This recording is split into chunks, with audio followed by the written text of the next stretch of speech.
নমস্কার, কেমন আছেন সবাই? এখন বাজে রাত 8টা আর আমরা চেক আউট করে এখন বেরিয়ে যাচ্ছি। যারা আমার আগের ব্লগটা দেখেছেন তারা তো জানবেন, কালকে রাত্রিবেলা আমরা কলকাতা থেকে বেরিয়েছিলাম আর আমাদের ফার্স্ট স্টপেজ আমরা এই ধূপগুড়ির একটু পরে নিয়েছি। এক্স্যাক্ট নামটা আমি বলতে পারছি না। আর এখান থেকে একটু তাড়াতাড়ি আমরা বেরিয়ে যাওয়ার কারণটা হচ্ছে, বাবা দুপুরবেলা যা জঘন্য খাবার আমি এখানকার খেলাম। মানে যেহেতু আশেপাশে কোনো হোটেল নেই, তখন আমাদের আর কোনো কিছু করার ছিল না, বাধ্য হয়ে এই হোটেলের খাবারই খেতে হয়েছে। পুরো ফুড কালার দিয়ে খাবারগুলো ভর্তি। তো তাই জন্য আমরা ডিনারের জন্য কোনো রিস্ক না নিয়ে বেরিয়ে গেছি, যাতে আমরা রাস্তায় ওই কোনো রেস্টুরেন্ট কিংবা ধাবা পেলে ওখান থেকে ডিনার করে বেরিয়ে যাব। এই যে বেরিয়ে পড়েছি, কিন্তু এখন তো প্রায় অনেকটাই আমরা চলে এসেছি, কিন্তু রাস্তার মধ্যে কোনো রকমের কোনো হোটেল কি দোকান কিচ্ছুই দেখতে পাচ্ছি না। চারদিকে শুধু জঙ্গল আর জঙ্গল। মনে হচ্ছে আজকে রাত্রিবেলা না খেয়েই কাটাতে হবে, কারণ কোনো রকমের মানে ছোট্ট একটা দোকানও খোলা নেই। এখানে একজনকে জিজ্ঞেস করলাম, ওরা বলছে আগে খোলা পাবে। এই যে অনেকটা আসার পরে এখন প্রায় ওই দেখুন 3টে বাজে। এখন এই রাস্তার মধ্যে এই একটা দুটো দোকান খোলা আমরা পেলাম, আর আমরা দাঁড়ালাম সাহস করে এই জন্য, এখানে আরও একটা দুটো গাড়ি মানে দাঁড় করিয়ে মেবি ওদের ইঞ্জিন ঠান্ডা করছিল আর কি।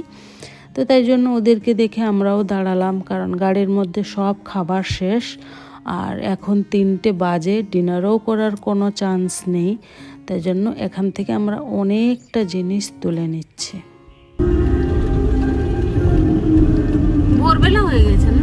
কটা বাজে এখন? 4:35। এই ব্রিজটা কেউ কি চিনতে পারলেন? এটা তো ব্রহ্মপুত্র নদী, অনেক বড় ব্রিজ ছিল। তারপর একটু আমার চোখ লেগে গেছে, আমি ঘুমিয়ে পড়েছিলাম, একেবারে এসে ঘুম ভেঙেছে। ওই শিলং ঢুকতে মানে গুয়াহাটি ক্রস করে গেছি, আমার ঘুম ভাঙেনি। তারপরে শিলং ঢোকার আর 8 কিলোমিটার ছিল, তখন একটু ঘুম ভেঙেছে আমার। এই যে আমরা এখন শিলং ঢুকে গেছি, আবার বৃষ্টি শুরু। বৃষ্টি আর আমাদের পিছন ছাড়ছেই না।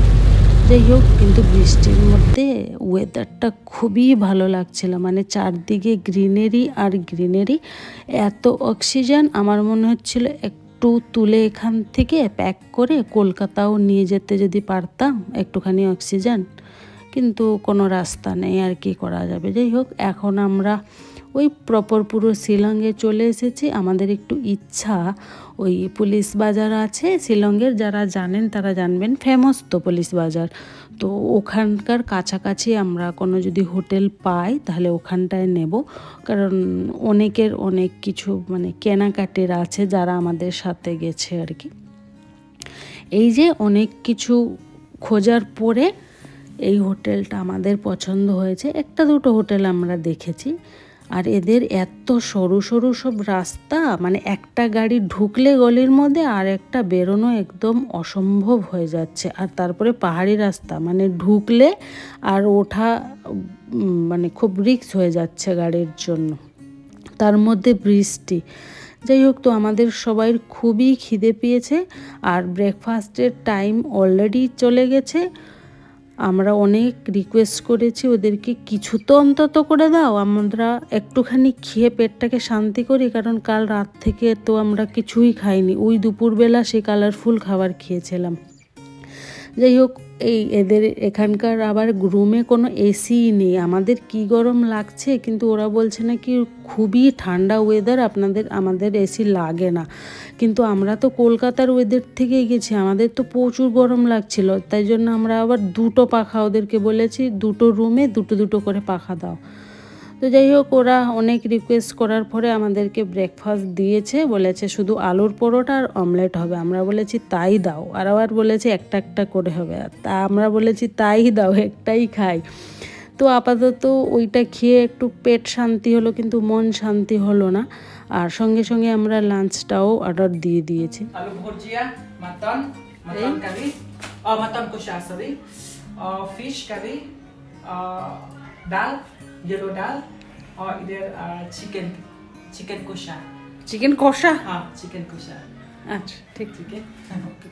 খুবই ভালো খাবার ছিল, খুবই মানে ভালো বিহেভিয়ার, ওদের খুব ভালো সার্ভিস ছিল। আর বাবা হিন্দি একদম এরা বুঝতে পারে না, এদের থেকে তো আসামিরা খুব ভালো হিন্দি বলতে পারে, বুঝতে পারে। আমি মাছের ঝোল বলতে গিয়ে আমার মাথা যন্ত্রণা হয়ে গেছে। যাই হোক, আর কিছু করার নেই। এখন আমরা খেয়ে দিয়ে আবার ঘুমিয়ে পড়বো চান টান করে। তো ভিডিওটা তাহলে আমি এখানে শেষ করছি। সবাই ভালো থাকবেন, সুস্থ থাকবেন। দেখা হবে আপনাদের সাথে আবার একটা নেক্সট ব্লগে। যদি ভিডিওটা ভালো লাগে তাহলে একটা লাইক করে দেবেন। যারা নতুন আমার ভিডিওগুলো দেখছো তাহলে তারা আমার চ্যানেলটাকে সাবস্ক্রাইব করে দেবেন। এরপরে যেই নতুন নতুন ভিডিওগুলো দেব তাহলে আপনারা ওইগুলো দেখতে পারবেন, মেঘালয়ের সব নতুন ভিডিওগুলো। টাটা।